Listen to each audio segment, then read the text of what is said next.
Hey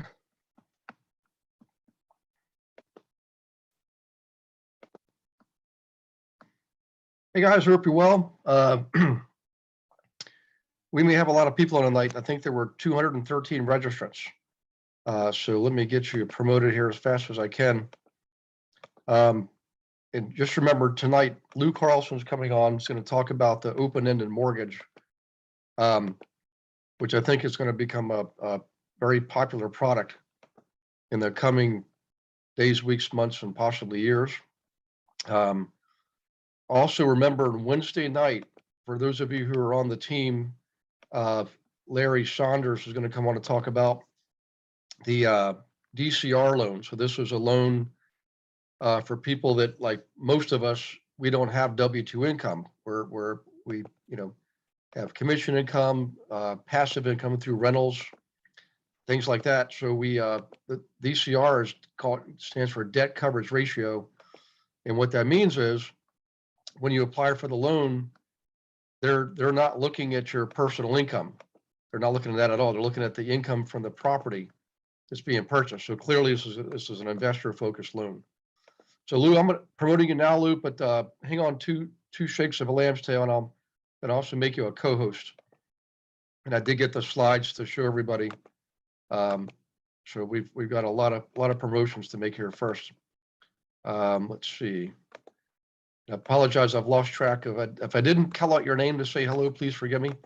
I'm trying to walk and chew gum at the same time. Actually, I'm trying to promote everybody as quickly as I can. I think we're going to have a good crowd tonight. So Lou, it looks like I may have packed a house for you. Hey, Michael McGran, if you get a chance, Michael, set up a call with me. I want to follow up with the development project in Mexico. And see if there's any progress has been made there as far as an offer memorandum. I have some information for you also, Michael, about lending money for foreign projects. Of some not so good news, but also some good news. So set up a call. We'll go over all that. Okay, let's see. Ursula, good to see you. All right, if you're on and you're not able to, you don't see your screen up, you're not able to make your screen go live by sharing your camera, please let me know. I believe I promoted everybody here, but there'll likely be some others tapping in here in a moment. So we're also live on Facebook too. So Lou, let me backtrack here and get you set up as a co-host.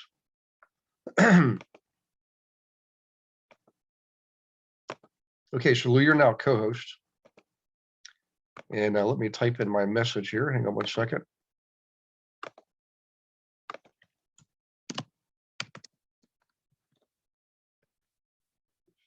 Can't spell correctly. Happy Monday.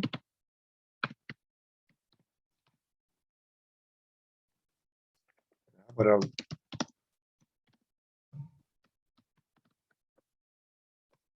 there, something a little extra for tonight. Let's see, Rob Lane. Hang on just a second, Rob. Let me get you started. I'm in, Gary. Oh, there you are. Okay, good. I've Kevin, got problems on my end. Okay. Hey, Kevin Keller, did you get your email out to Jody? And have you heard back from Jody? You can let me know that. That'd be awesome. Oh, Josh, good to see you, buddy. Okay, I think that's everybody promoted.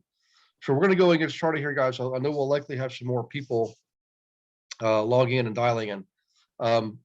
Lou Carlson's on tonight. He and his family are joining the team, and he's going to talk about the open-ended mortgage. And if we have time left over, the originally scheduled subject was going to be scripts, phone calls, and role playing. So if we do have time at the end, we'll certainly do that. Right now is a critical time to be doing that because we're really going gangbusters after the listings. And with all this going on in the world, as you might imagine, you don't just have the typical, objections and things to overcome, like the, interest rates, the stock market, inflation, the fact that we're probably at the top or near the top of this market. Now you've got world affairs to contend with. But the thing about real estate, guys, is remember, it doesn't stop. It keeps going. People still buy, rent, and sell. Owner occupied properties and invested properties. So you definitely want to stay in the game. You'll notice things changing. The market's going to change, and it's best to be prepared. So that's why we get very serious about our scripting and the phone calls and the role playing, because that's how you become better at it. Okay. Let's see. I think I'm going to do a few more promotions here, and then so Lou, you want to go ahead and you should be able to unmute yourself. I made you a co-host. And thanks, Rob, for the feedback. Got some interesting insight from my dad recently on this whole thing. And if I'm allowed to, I'll share an article with you he gave me from back around the late 90s, early 2000s, when he was involved with all that, all those negotiations to try to bring Russia into the free market economy. Pretty interesting stuff. So in any case, Lou, I'm going to go ahead and share my screen, and I can show them the chart that you gave me. And let's see, is that the chart here? Nope. Is that the chart here? Nope. So let me find the actual chart that I'm supposed to share. Let's see. That's not it. That's not it. Here it is. Okay. So what's interesting, Lou, is most people here, shouldn't say most people, probably half the folks here are familiar with United Financial Freedom. Yeah, they are good folks, and they're doing a great thing for people for sure. Yeah. Yep. Yeah. Well, let's do this. Let's first let's start off with a definition. What is an open-ended mortgage? And if everybody listening, if you could type in your questions in the chat box, and Lou, I'll monitor the questions for you. We'll just go through Q&A, interview style, and just pretend you're Professor Lou for the night. Okay. Yeah. Well, thank you for the opportunity. It is something that I'm passionate about. Is educating people actually on the evils of a mortgage.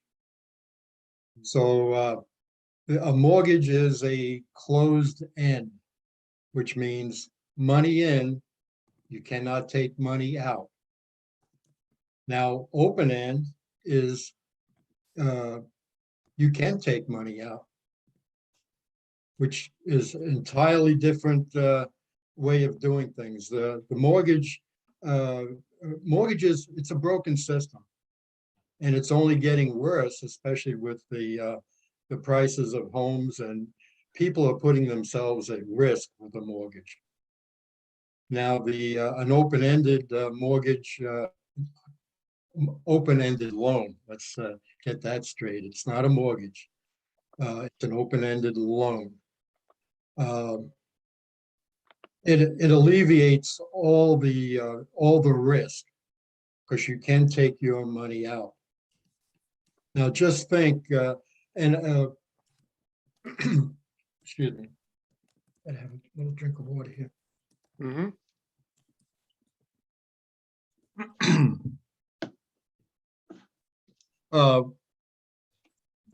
The open-ended loan, gotta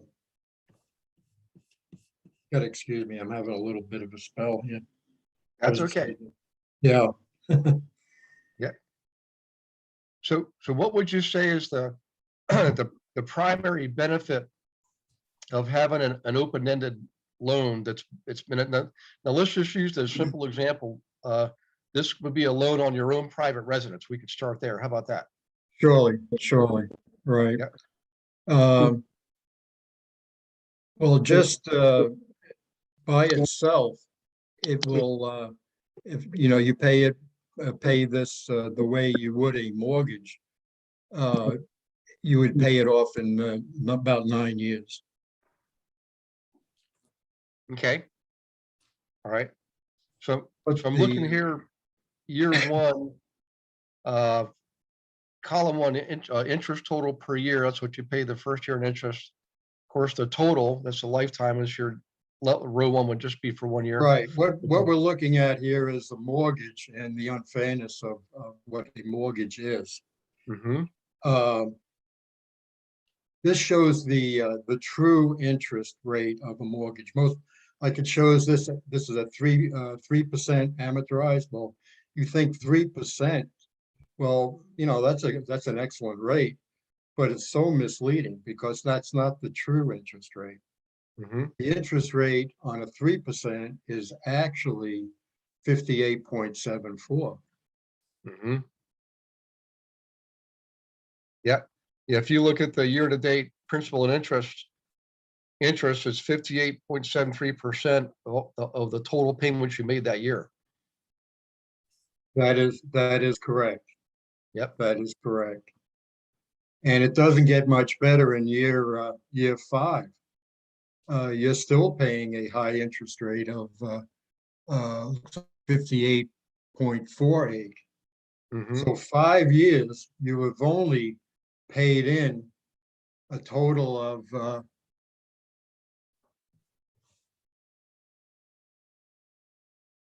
Well, you paid, if year 5, you paid the interest is slightly lower, but you've accumulated interest payments of over 42,000, and yet that. you've Right. paid a total of 75, almost 76,000 in payments. You've made your total payments of 76. The accumulative interest is actually 49,600. So the difference is, in other words, you've only paid $33,281 in principal, and the rest has been all interest. The majority of it's still been interest. Right. So therefore, the 3% interest rate is misleading. Yep. So the key is to obviously speed up the, if it's possible, speed up the payments, but really the key benefit here is when you pay back a traditional mortgage, whatever you pay back, that principal is going back to the bank that you borrowed the money from. And you can't just go in there and say, I'd like to have some of that back and borrow it again. You can borrow against additional equity over and above the first mortgage. That's different. That's an equity line of credit. That's a second mortgage. It's not Right. like you're dipping into the original principal, right? Right. But Right. here, it sounds like we have the option to go back and pull out some of that original principal. Usually it's an open-ended, you can pay it, you can make a payment or not make a payment. It's open-ended. Well, you still have to make a payment. There is a minimum payment, but then you can go interest only for a Aha, period. that's what it is. Right. Okay. Okay. So let's talk about that for a second. In that scenario, if you're paying back interest only, the principal is still sitting there. And you can, but being that it's open-ended, it's not like you're going to have it paid off in 30 years, because if you don't, what happens if you don't pay off your original mortgage? What happens if you don't make a payment on a traditional mortgage?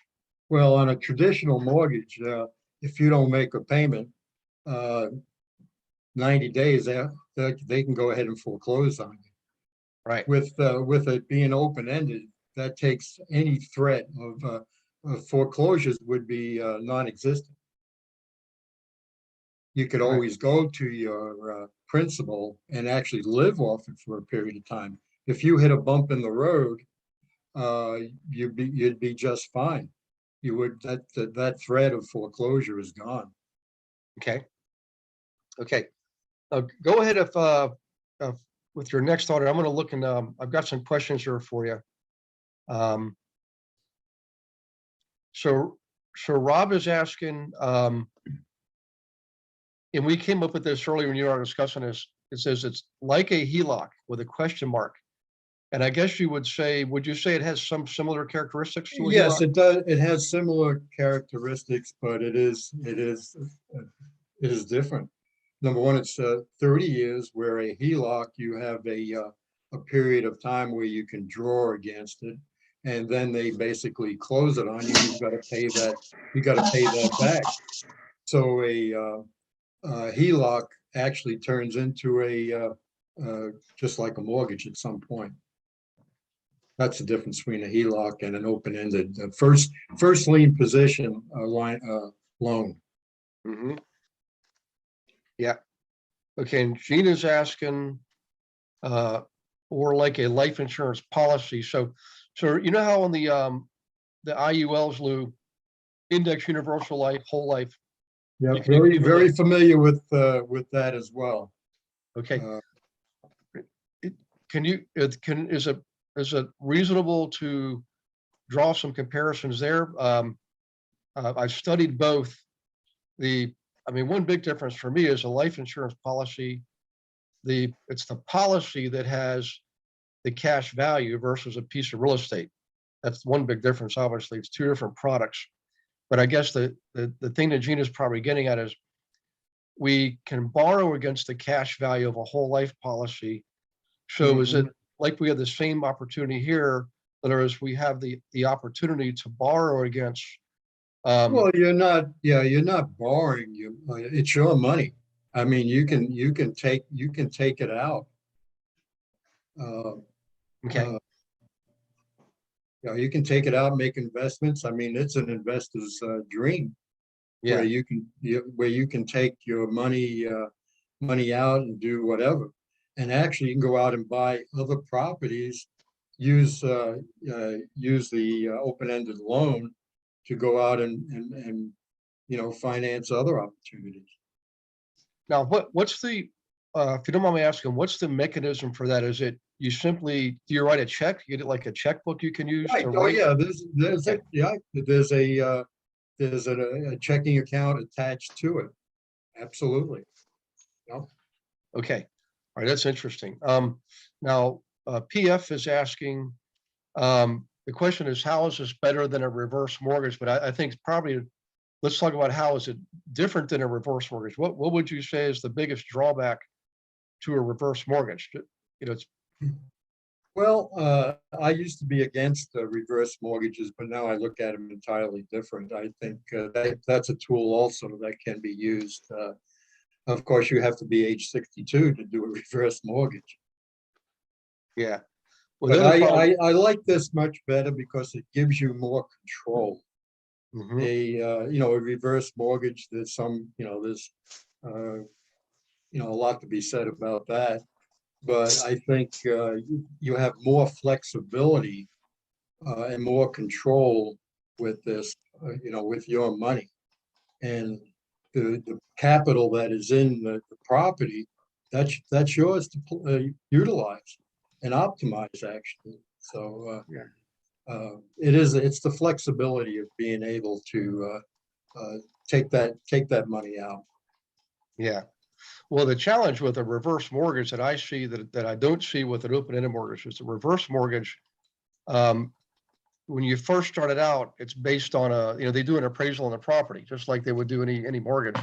And they, if you can borrow up to a certain percentage of that, and usually it's not like something like 80%, it's usually about 65%. Well, it's based on your age as well. Yeah. Yeah. Yep, that's true. So the older you get, the shorter that, the less they'll let you borrow against as a percentage of principal. So the problem there is reverse mortgages are famous. I mean, obviously you're accumulating interest, but they also attack on a lot of fees. So what happens is with a reverse mortgage that I've seen, it's one of those things that looks good on paper, and they promote it to seniors to be able to utilize the equity in their property while they're still living in the property and live off, take advantage and enjoy some of the fruits of the labor they worked for their whole lives.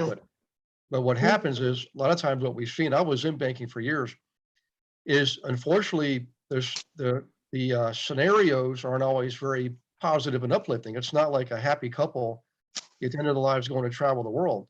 It often ends up being people at the end of their lives who are in dire straits financially. They need that money, So they start borrowing against it based on need, not based on pleasure. And they have to live off of it. And it gets to the point where they borrow the most that they can borrow. And what's really sad about those is reverse mortgages, they can foreclose on you because they're not open-ended. And they have done that. And there's nothing more sad than seeing elderly couple getting foreclosed on because they had a reverse mortgage. So that to me was always the biggest drawback. When they came out, I thought, Yeah. this thing is made from the devil, you know. But Yeah. I do agree. Well, they have cleaned it. They have cleaned that up a little bit, and actually, there's an education that goes along with it before they give you a reverse mortgage. Yeah. Which is a good thing. That was absolutely necessary. Yeah. Because you can't get in trouble with a reverse mortgage if Yeah. you do not use the money properly. Hey, Lou, you were mentioning that's those are available for 62 and up. We have a guy here locally who's hawking on TV. He does reverse mortgages, and he just has been saying that they have now reduced the eligible age to 55. That's the first I've heard of that. Well, they definitely have their place, and it is a good tool to use, especially for an older person that isn't investor savvy. You can use it wisely. Yes, I'm really not a big fan of reverse mortgages. I think the open-ended loan is really the way to go. Just think, I mean, as realtors, I mean, you're putting people in a home, and this is the objective of the open-ended mortgage, open-ended loan, is that it's a tool. Just think, I mean, you put people in a home. Why not put them in a home where they can actually pay off their home in less than 5 years, and in some cases even less than that. Once you wrap your mind around how this works, you can pay off a mortgage.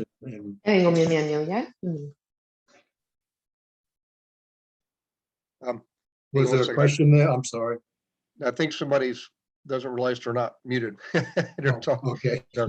Hey, so PS asking now, can you pay off your current mortgage with this program? I guess what he's saying is, can you do a refinance? Yeah, surely. Sure. Well, you certainly could. Yeah. In fact, what I do is I defeat mortgages by using one open-ended, 1 to 3. You go 3 conventional and 1 open-ended, and you can utilize the open-ended to pay off the treat it like it's like a home equity line or some type of line of credit, whether it's a personal line of credit, business line of credit, or you can that can facilitate the pay down of a conventional mortgage. Mm-hmm. Absolutely. Okay. And Randy's from South Florida. The question is, how do you actually get an open-ended mortgage? What's the process, or who do you contact? And is there like a typical application process? It is yep. You apply for it just like a mortgage. There's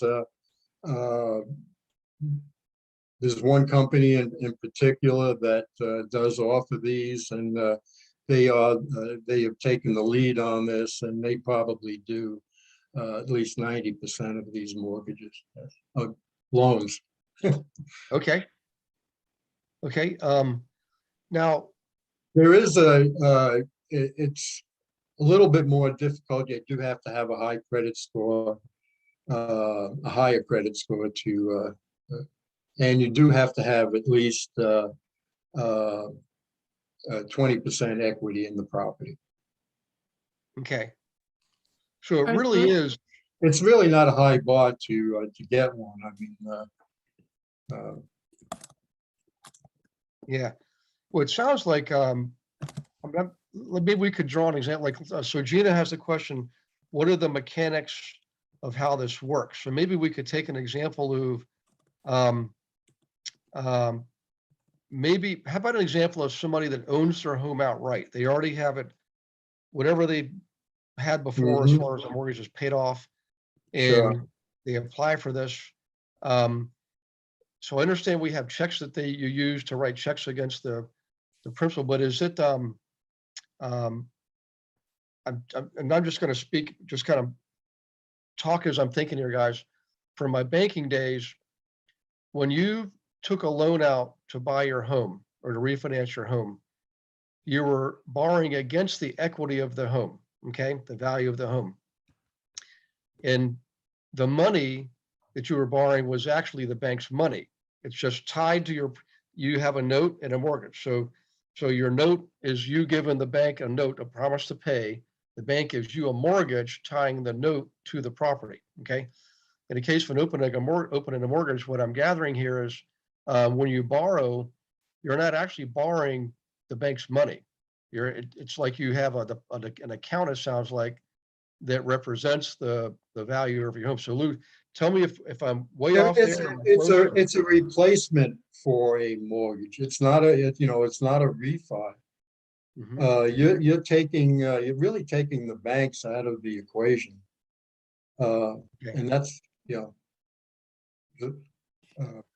as far as the documentation goes, is there simply a note? There's just a note that's documented and everybody signs and it gets recorded and there's no mortgage, or what, like, as far as paperwork goes? a lot of the paperwork is exactly the same as a mortgage. What is being taken out is the amortization schedule. And that's the villain in the whole thing with a mortgage, is the amortization schedule. So that's removed. Okay. As So you that's can why see we're by saying, you can see by the chart, it's the amortization schedule. The front end interest is the problem. right. Yeah. So really what we're saying here is you write a check, you pull the money out, you go buy, something, you buy an investment property, for example. When you pay it back, you're paying back principal, obviously. But is there a determined rate, interest rate that accumulates over time? It's simple interest. That's how it works. Okay. Absolutely. That's what it is. I've been trying to figure it out. That's it, isn't it, Lou? Exactly, Gina. Yes. Okay. And good. It was a real pleasure meeting you in Pittsburgh. Ah, nice meeting you too, sweetie. All right. So now, what do we have any idea what that simple interest rate is? Like, is the lender determine that? Do we have any say so on that? Because to me, we're actually paying ourselves back. That's what it seems like. Right. Yeah. Well, you have the ability to earn a lot more on the interest you pay, and you can actually arbitrage what you pull out. Say even if it's 6%, but it's simple interest. Well, you can go out there and make double-digit interest, so you can arbitrage that what you pull out. So that's where it's like the life insurance policy then, because when you pay it back, you're actually essentially, at least partly in part, paying yourself back. Okay, so now the lender has to make money some way. So the lender, it must be fee income, or how does the company that's providing this product, how do they make money? Is it on the fees, or are they getting a portion of the interest that you arbitrage, or a combination? Well, they're most definitely making money. Not nearly as much as the scam that the banks are operating, but they are making money. As you can tell, I am definitely against mortgages and the unfairness of what mortgages do to families. If you ask me what I do, I show people. I reduce jail sentences. if you have a 30-year mortgage, and I've been consistently showing people how to pay off a mortgage in less than 5 years. Now, I was with United First Financial when they first came out back in 2004, and they're great people. But I even look at, and they advertise today, not today, they're called United Financial Freedom. And they're great folks, but I think, and it's a software, it's web-based, it's as I say, it's great. They advertise 5 to 7 years to pay off, be able to pay off your mortgage. I think actually it slows things down. Once you wrap your mind around how this works, especially with an open-ended mortgage, open-ended loan, I keep saying mortgage, but with this open-ended loan, you can pay it off in, you can even pay it off in 3 years' time. A mortgage. So is it United Financial, is this the company that's providing this product? No. Oh, No. okay. No, Okay. in fact, it kind of competes with their product. Okay. Now, are we allowed to find out who that company is, or is it top secret? Well, the company that actually offers it is CMG, and what the CMG actually stands for, I'm not exactly sure. The CMG Financial. Okay. They offer this product, and it's really going to replace mortgages as we know it today. Why would anyone have a mortgage that can have full control of their finances? Yeah. But what I'm looking for is alternative solutions like this, as well as the life insurance policies, because I do see the world of traditional banking that, as we know today, changing. And one of the big changes we'll see probably in our lifetime is right now the United States dollar is used as the world's reserve.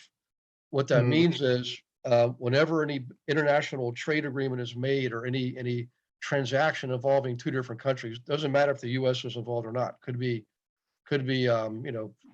China and Colombia. They translate everything into U.S. dollars for that transaction. So when the money changing hands, it's all broken exchange in U.S. dollars coming in and going out U.S. dollars to whatever country that is. So, but here's what I'm getting at here is that will likely change if in the future we are no longer the 800-pound gorilla in the world. If China surpasses us, and if based on current trends, that's likely to happen in the next several years, there will be a push to make the Chinese yen the world's reserve. Okay. So, and that will change banking as we know it today, So in any case, what I'm looking for are alternative solutions for individuals to retain their independence and financial freedom by being in control of their own funding as much as possible. And that's where solutions like this come in. So we do have. Yeah, well, it's actually a replacement product. You're replacing a mortgage with this open-ended loan. Yep. Yeah. Okay. Hey, so going from enslavement to a mortgage. Yeah. To having your freedom to use the equity that you have in a property to do whatever. Well, let's do a quick class quiz here. Type in the answer. The answer to the question is, what is the Latin origin of the word mortgage? What does it translate to in original Latin? Does anybody know? Yes. Until death. You said type, sorry. Consider boy. that being typed. You're engaged in a financial debt mortgage. Yep. You want to hear something funny? The word escrow in French, because I had a deal with my friend from France, means to steal. He wouldn't go to escrow. No, it's to steal. No. Yeah, that's I told another him point. mortgage. There is no escrow with this, type of loan. It's just principal. Yeah, it's principal and some interest. Does it Okay. work simple to like as easy as hard money, only not as hard? As far as the interest rate? Just simple interest, borrowing, paying It's back. simple interest, it's a fair interest rate. I think it's 5 or 6%. But being simple interest compared to what a mortgage is, you're looking at a stated rate Oh, of yeah. 3% interest. The reality of it, 3%, and Gary, maybe you could scroll down and show Yeah. a few charts. At 3%, it's 58, and it doesn't go down to, it goes down as low as, well, let's see, after 10 years, it is still, Yeah. It's still over 50%, right? Mhm. Yep. Yeah. I'm going down further to the higher interest rates because we're definitely heading into a higher interest rate environment. That's exactly where we're headed. We'll probably be looking at 5%. That's a good chart to use right There's there. 5%. You can see it's Yeah. 77% interest. Yeah, but it's the true interest rate is 70. That's what goes out each and every month. Yep. Paying 77% towards interest and Yep. the other, and 23% towards principal. And look at it, 7% interest. It's 87% Yeah. interest. So Yeah. when Well, I first back in 1980 or 79, I think it was, you actually had a 14% interest rate. Yep. My So first, you can only imagine what that was on a monthly basis, how much. So 90 some odd percent was going towards interest. Yep. Yeah. my first house, well, not my first house. That was creative financing. That was 1986. So we assumed a mortgage. Different story, different day, but it was creative. We had to be creative because interest rates at one point were 18 to 21%. But in 1987, 80, I can't remember. The mortgage rate was 9%. It stayed around 8 or 9% for a lot of years. But anyways, check this out. It's 7%. Look at the interest paid per year. It's 20,900. Remember the first chart at 3% was only 8,000 and some change, you know? And here, let me reduce this real quick. You can see year-to-date principal and interest paid still it's 20, almost 24,000 versus 15,000. So higher interest rate doesn't just mean you're paying more interest, you're paying higher mortgage payments, you know? So it gets more difficult. But back to the questions, let me go back to where we were. PF was asking, can this be used? Where's that? I think it was for a first-time home buyer mortgage. Hang on one second. Here it is. Would you recommend opening a mortgage for younger first-time buyers? Absolutely. Okay. Absolutely. Yes. Okay. Gina, the name of the company is CMG. We got that. CMG Financial. They're the ones that are offering this. They probably do about 90% of these. Okay. And Gina's asking, are there only two criteria? And the follow-up question is, are there self-employment issues? In other words, most of us we're not W-2 employees with a salary. We're rental income, commission income, that kind of stuff. So it seems to me like it would have less of an impact because in most cases it's you've got the asset. The asset is the primary focus. But I don't want to, I'm sure it's not asset-based lending. You still have to qualify. Okay. It is based on the individual, surely. Yes. Still, yeah. Right. Okay. So we still have to do basically a stated income application. Right. But just like anything, guys, you know, our business goes up and down. But when you have a balanced model and a toot the horn of the investor agent, when you work with owner occupants and investors, it generally does level off. It makes your income look more stable. So when a lot of agents are suffering when a recession comes, you're doing okay. You're because you've got income coming in from your investors. So the lenders like that. In other words, I've had lenders tell me anybody in a good market, with good paying job or whatever income can get a loan. The question is what happens in a down market? What they're looking for are people who are able to keep that ship afloat and get it in the shore in spite of the storm in a down market. And they'll overlook other, the 4 C's: cash, collateral, credit, and character. They're focusing more on character. Do you jump overboard and leave everybody to fend for themselves, or do you stay on the ship and get it to shore? And Yeah, it's that's what they're it's looking for. definitely factoring involved. They do look a lot at the character. Yep. Yeah, Um, positively. Yeah, that's the other advantage to it. okay. So this is Kathy Urich. This sounds really interesting. It almost seems too good to be true. What are the downsides to this? Why wouldn't anyone do it?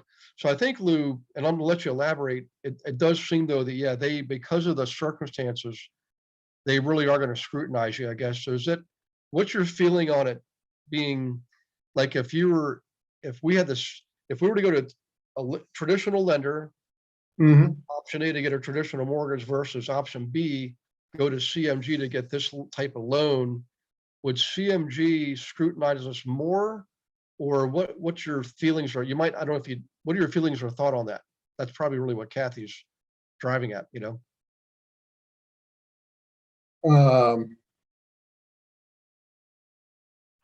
They do, Or- yeah, I mean, they're gonna look at you just like, you're applying for a loan. It's not asset based. Uh, they do look at character. There's a factoring there. The That's an excellent question. Which I'm what not about feeling very well, the that's answer. okay. Yeah. Well, what about are you aware if any downside, has anybody ever mentioned, hey, I cannot see a downside to it. mhm, It's what it's replacing. It's replacing a mortgage. It's all a positive as far as I can see. There's absolutely no downside to it. yeah, Anytime you have access to your money, I mean, that changes everything. yeah. Lou, have you done this? I'm sorry to jump in. Myself, Yes. I have not taken advantage of it. No, I have not. But I certainly plan on doing it. But Yeah. can't do it. Well, the thing is this, having a mortgage free and clear, why would I not do it? Mhm. If you can access 80% of your money, as long as you can afford the payments on it, why not do that and turn around and invest that money? Well, it seems like I'll just paint a scenario. If I have a property that I own free and clear, Mhm. I could get this loan, open-end loan, Right, and it's I guess if I don't borrow against it, then there's no interest to accumulate. So it doesn't really cost me anything. It's only when I actually utilize it that I begin to pay that simple interest. And the simple interest I've got to pay, it sounds like no matter what, I'm not necessarily paying back principal is a separate matter. I can pay back the principal if I want, whenever I want, and there's no end to it. It's not like right. The closed thing end. is, what I would actually do, say if I have a $300,000 home and I take out 80%, I qualify for 80%, which would be $240,000 that I would be able to take out. I could cash out.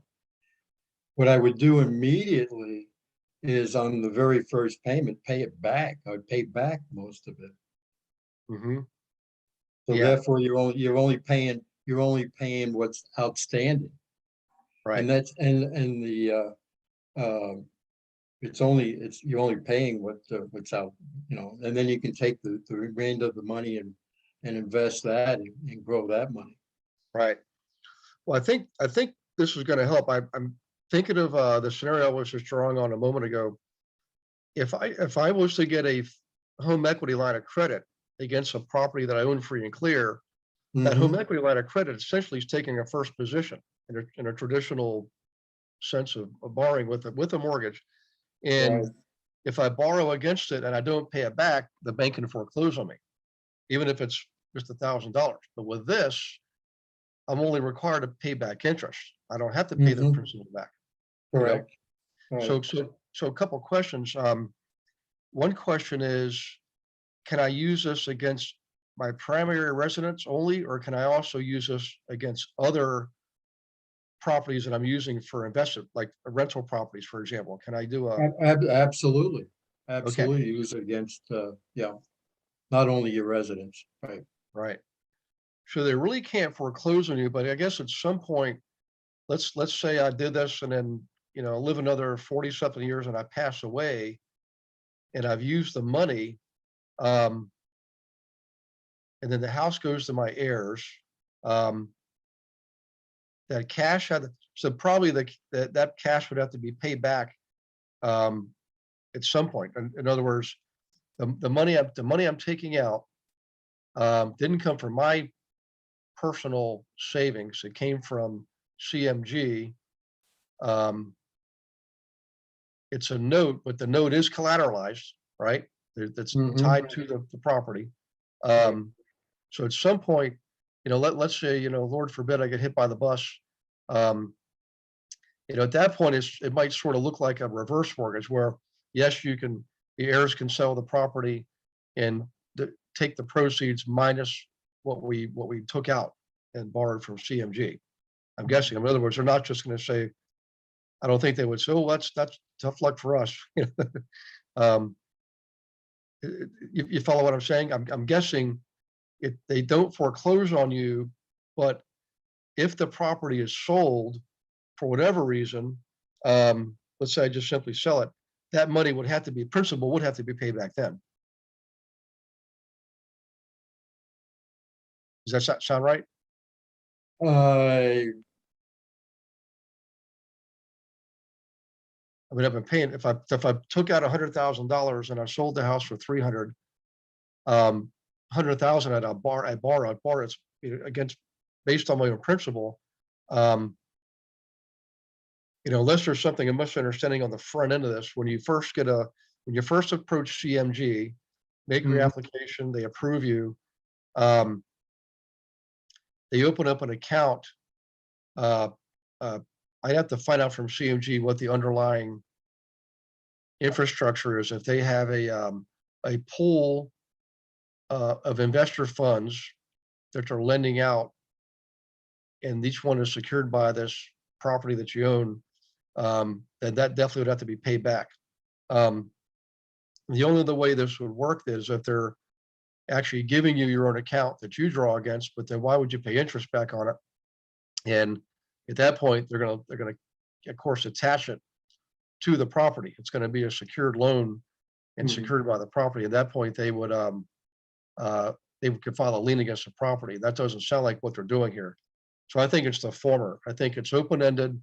You can keep it as long as you want, but if you ever do sell that property, I'm assuming you'd have to pay it back. I don't know any other way around it. Um, so let's see here. Do I have to come in at a low LTV? So Gina's asking the question, is there something like a refi happening to get out from your current mortgage? In other words, do I have to come in at a low loan to value ratio to purchase? Two Gina, separate questions. Two Yeah, separate questions. Oh, go ahead. I'm sorry. Yeah.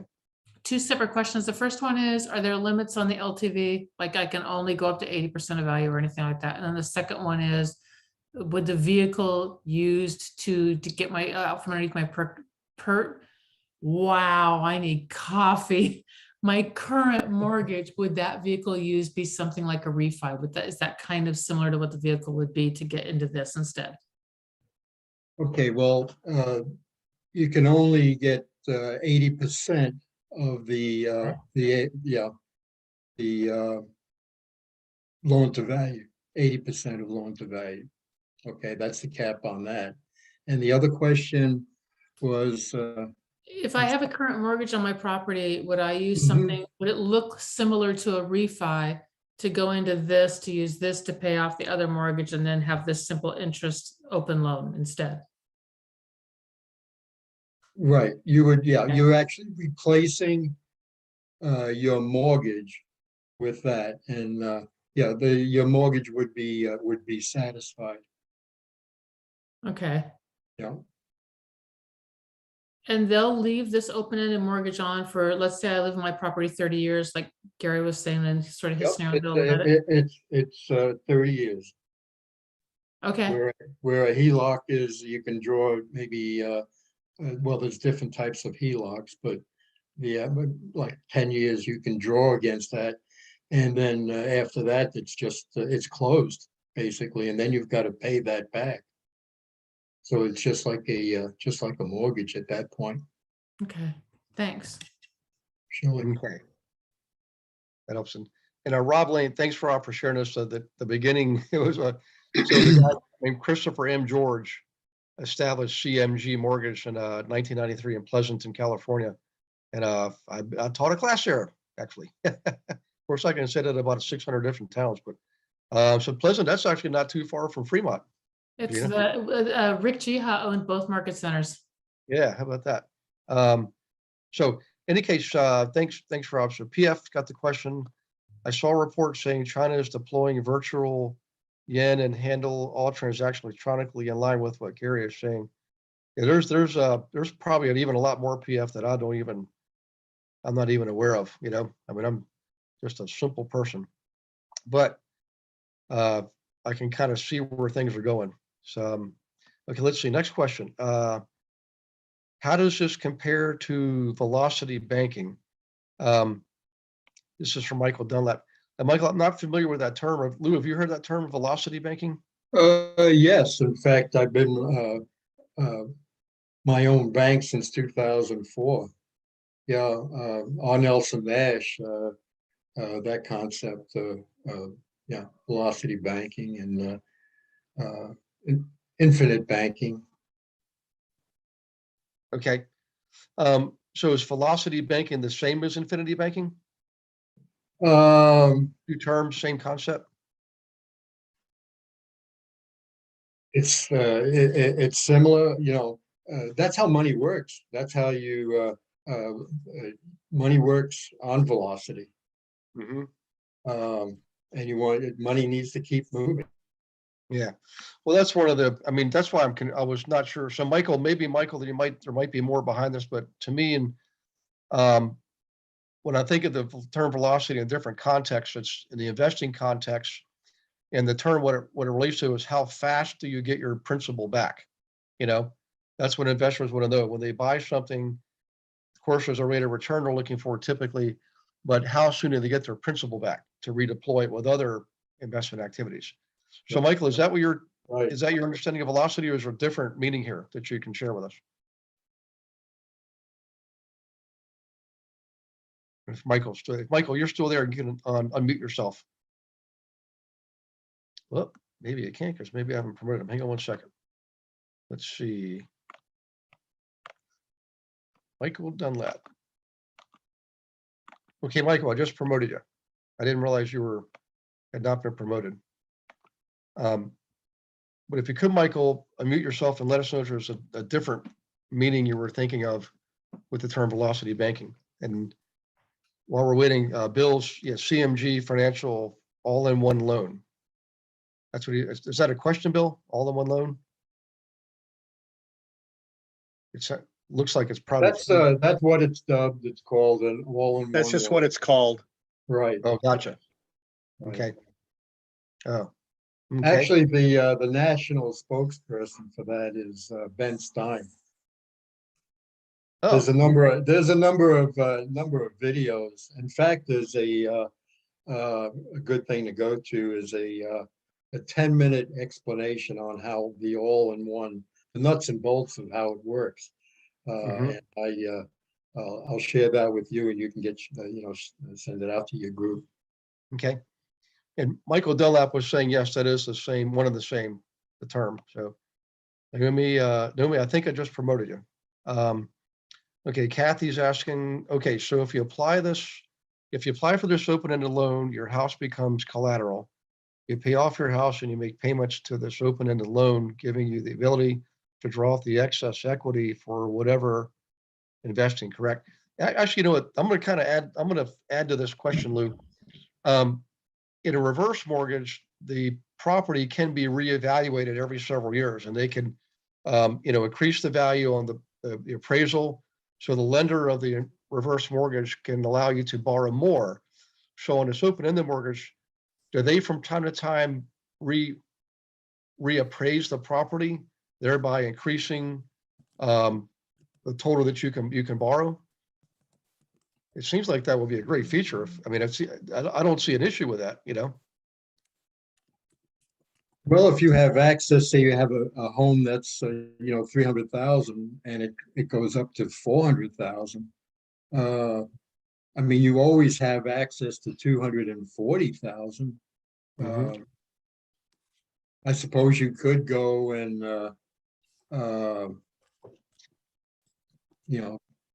reapply and go for 400,000 and 80% of that. So that would be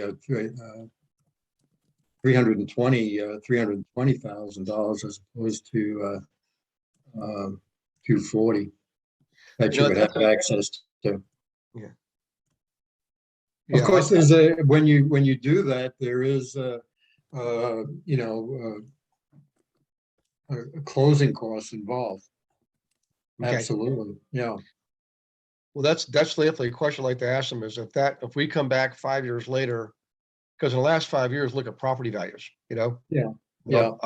I might be inclined to pay their application fee again to get access to another couple $100,000 Right. versus going a traditional route, Right. with all that nonsense. Yeah.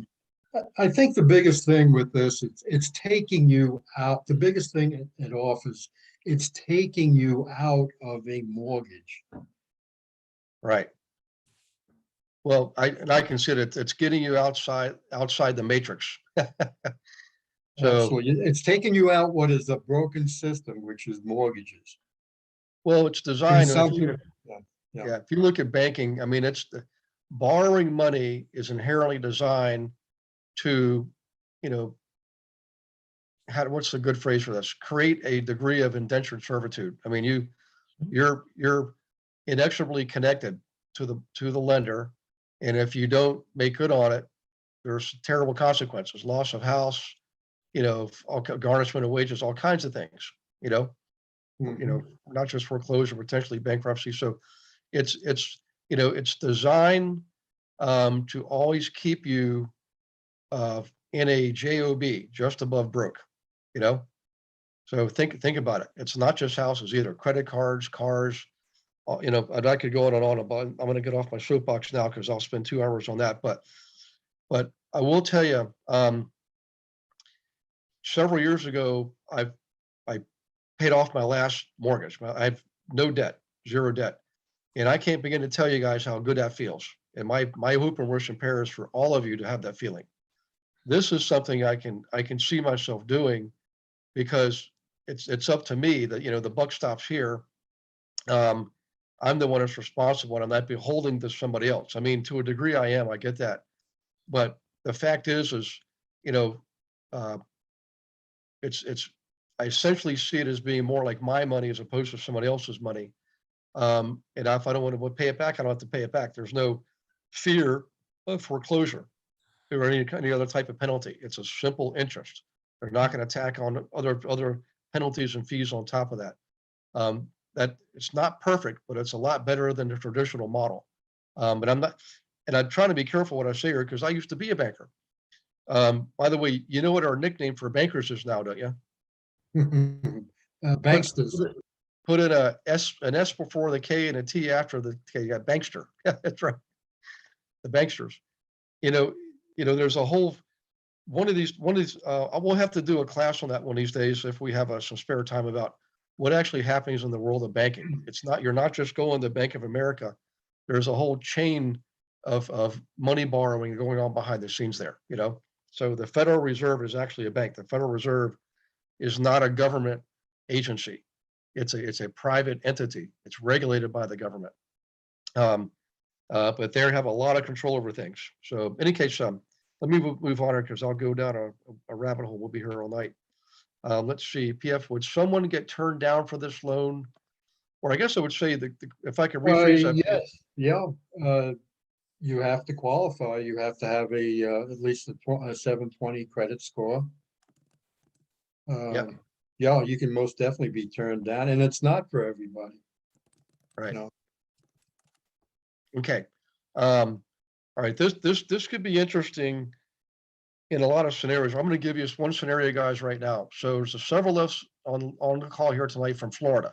So Bill Gilmore is on, Gina Hansen's on, I'm on. I think I saw Betty on, Michael Dunlap's on, Rob Perot, lots of Floridians on the call tonight. As we all know, people have been coming down Highway 75 and 95 for the last couple of years, far more than any time before. It's always been a mass, people migrating towards Florida, but now it's even more than ever, and prices are going through the roof. Or I'm going to be this time tomorrow night in Inglewood, Florida, when I first started going there year and a half ago, year and a half ago, a little more than a year and a half ago. I could get a golf front condo for $250,000.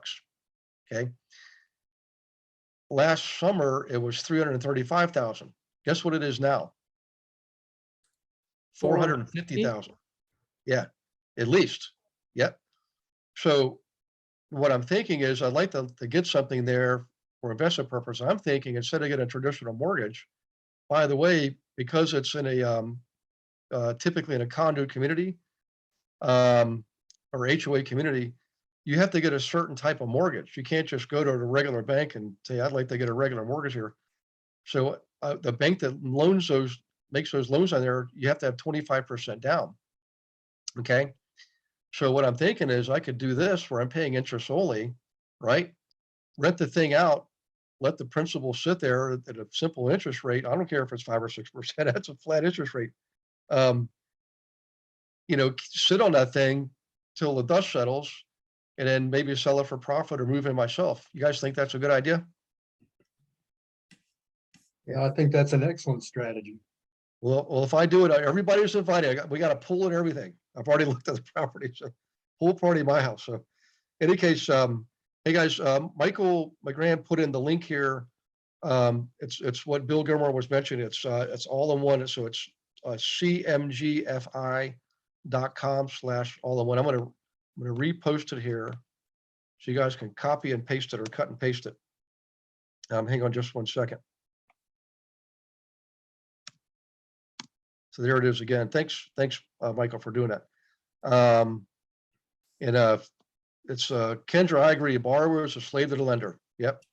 They're actually, if either of anybody's familiar with the different major religions of the world, Islam, Hindu, Christian, Jewish, and Buddhist. Then Islam, it's really against. I don't want to say law, but it's custom, culture, beliefs, everything to be in debt, and there are many cultures in the world, whether they're Muslim or not, it's really, they keep that kind of thing in check. They don't go crazy like we do here in America. Most Jewish has Americans, the same thing. There is no interest involved with their religion. Yep. No interest at all. Yeah, Jewish They has the kind of- same kind of rules. Yeah, they kind of build it in. where, say you're buying a home for, they include it in the loan. If I was to do a loan, build a house, and it cost 180,000, I would tack on, say $20,000, all right?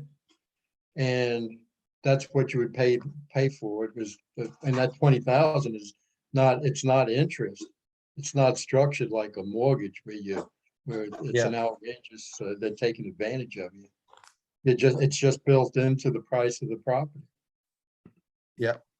And yeah, that's kind of what my dad did. My dad did that.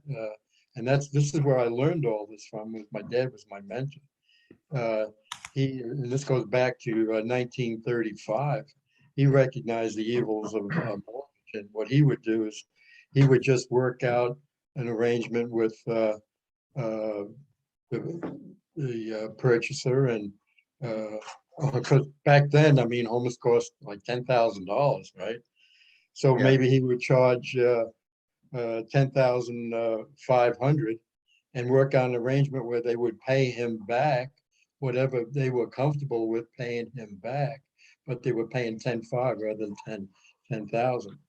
Yeah. So, yeah, they come out way ahead instead of being involved with the mortgage. My dad was anti-mortgage back when mortgages first came on the scene.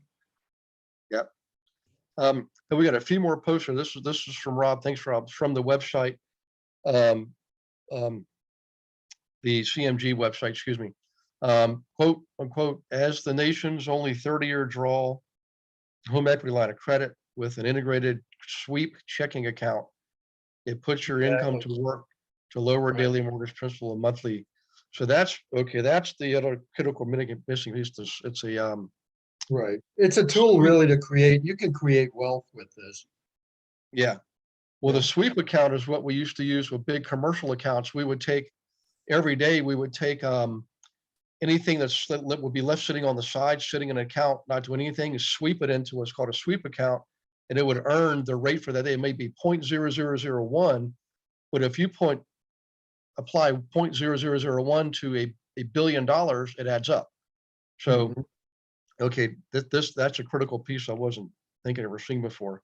Yeah, and sweep accounts are really good when you have more money in the bank than what is protected by the FDIC or NCUA if it's in a credit union. They sweep it out to whatever banks they're partnered with to protect your asset. We just had to do that.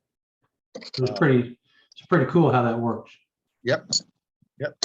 So, Lisa, I love this group because there's so many connections. So, Lisa went to school in Pleasanton, and her dad had a real estate office in Fremont. How about that? So, okay, let's see here. Okay, we got Bill Gilmore. Okay, for your own home is basically a home equity line. You only pay on the money you actually take out or write a check against, and you can pay just interest or some principal interest.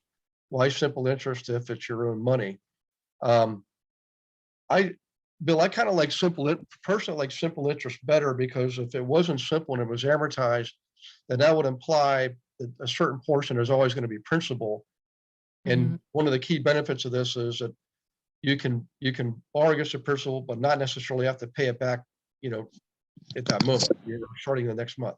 You can utilize it and get the benefit from it for a longer period of time.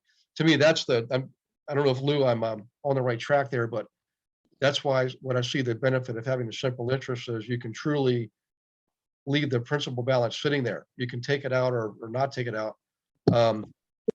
But if you do, what you pay back is interest only. So you can keep utilizing the benefit of the money you took out, the principal you took out, without having to pay it back right away. So like the example I just gave of getting the condo in Eaglewood, I've been eyeing the place for 2 years, and I think in spite of all that's happening in the world, people are still going to keep migrating to Florida and drive prices up. And Bill, look at Port St. Lucie and Stewart and all that. Remember when I was there for the first time teaching, man, you could still get a home there for $250,000, and I'm sure it's got to be, just like me, $450 or something by now, the average,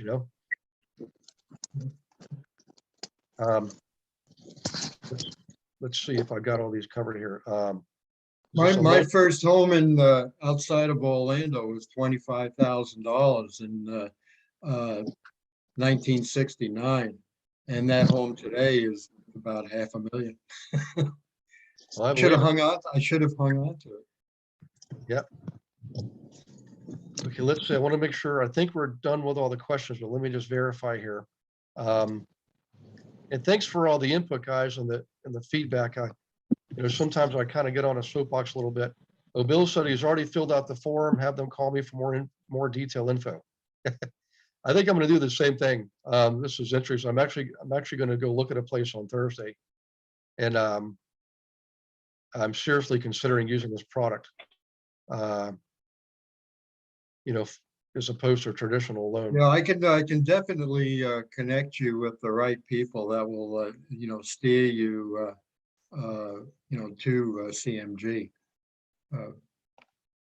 Okay. Yep. So Michael want Dunlap that. says falls under usury. Hey, Michael, if usury laws really typically have to do with predatory activities. So is that something you saw online relative to this? Like somebody claimed it was usurious, or there were some type of. No, I'm not saying that Oh. that's what it is. We were talking about the Islam or Judaism or Oh, the different faiths, and so the different faiths, they tend to say like charging interest falls under usury. correct. Yep. Oh.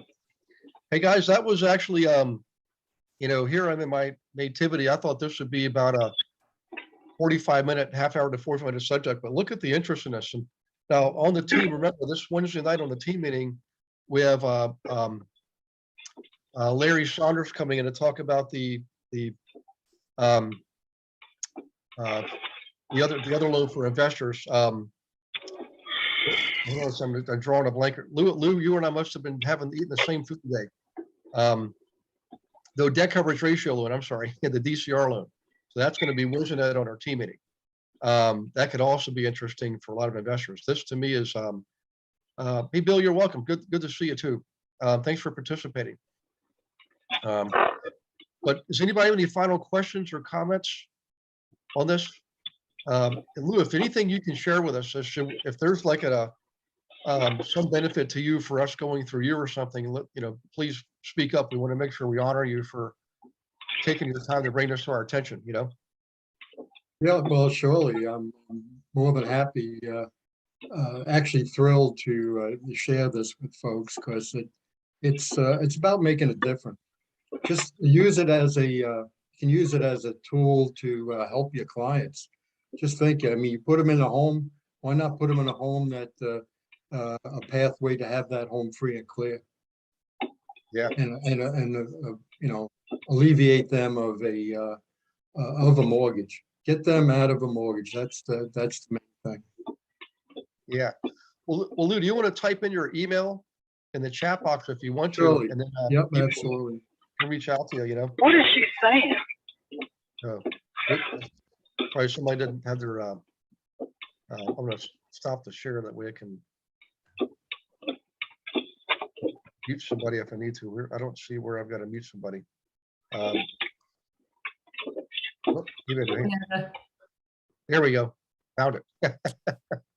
Okay, guys. We're going to go ahead and wrap this one up. I appreciate you participating. Lou, thank you for contributing to the group and sharing this with everybody. If you guys haven't set up a call with me, please use the strategy call link. I wonder if I've got it up here. I can key it in the box real quick. I do. So this is the strategy call link. If you haven't had one lately, feel free to set one up. I know this week is, well, today was very busy. Tomorrow's definitely busy. Wednesday, Thursday. Looks like there might be some spots on Friday, and the next week is pretty much wide open. So, any case, you guys have a awesome night and a good rest of the week. For the team members, GIA team members, we'll see you Wednesday night on the GIA team call. We got some other things to cover there. And for everybody, we'll see you next Monday night on Monday Night Live.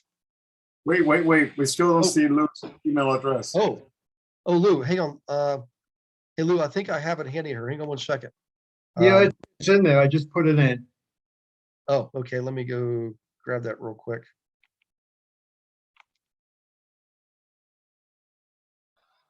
Yeah, I'm not seeing it. Let me go. I'm gonna get it from my email. Hang on one second.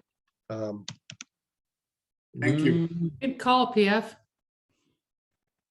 Lou, Carlson.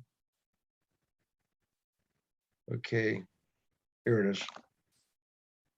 All right, so this is, I'm gonna use the IBC for Freedom email. It's L, lowercase L. LBC, I'm sorry. Yeah. I'm gonna cut and paste here. So chat, everyone. Okay, there you go, guys. If you'll go ahead and do a cut and paste or a copy and paste, then you'll have Lou's email. So, yeah, by the way, I want to also, I'm sorry, I neglected to mention this earlier. I want to give a round of applause to Bonetta, who's capped out. She hit her cap at XP. Yep. Drinks on Bonetta. And how about Gary, the icon? Oh, thanks. That was a surprise. I didn't realize I was eligible to be icon.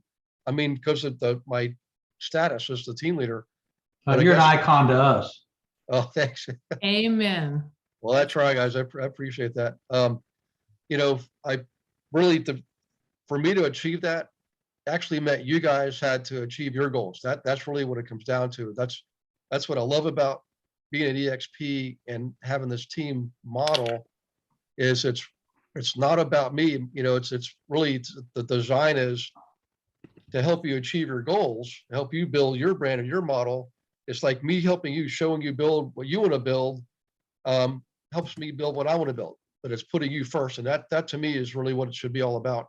And I know we're not the only ones. I know there's other teams starting to follow the same type of model, and I couldn't be happier. I mean, it's just, you know, it's basically pay for performance. If you're good at what you do, you're going to succeed and you're going to be rewarded for it. And I wouldn't want it any other way. That's a true free market economy approach to business, you know? So how about them apples? Sound like a good idea? It does. Okay. Okay. Listen, everybody, take care of yourselves. I'll have more information on the Healing House Foundation coming up. It's just like any good thing in life. It seems like it takes a while. It is established, I promise. But there's some hoops we got to jump through, and I'm jumping through those hoops as we speak. And once we know everything's completely in place, I'll let you guys have it. If you can help promote it to your spheres and your databases, the world of the needy will help you. So it's our way of giving back. And, you know, I do believe firmly in teaching everybody how to fish, but I also recognize through life's events that sometimes people just need to fish. So I say, let's do both. Let's lead with the one and serve with the other. That's my philosophy. So, okay, guys, everybody all set? All right. Have a great week. Great meeting. Thank you so much. Thanks. Bye, all. You're welcome. Thanks. Bye, everybody. Bye-bye.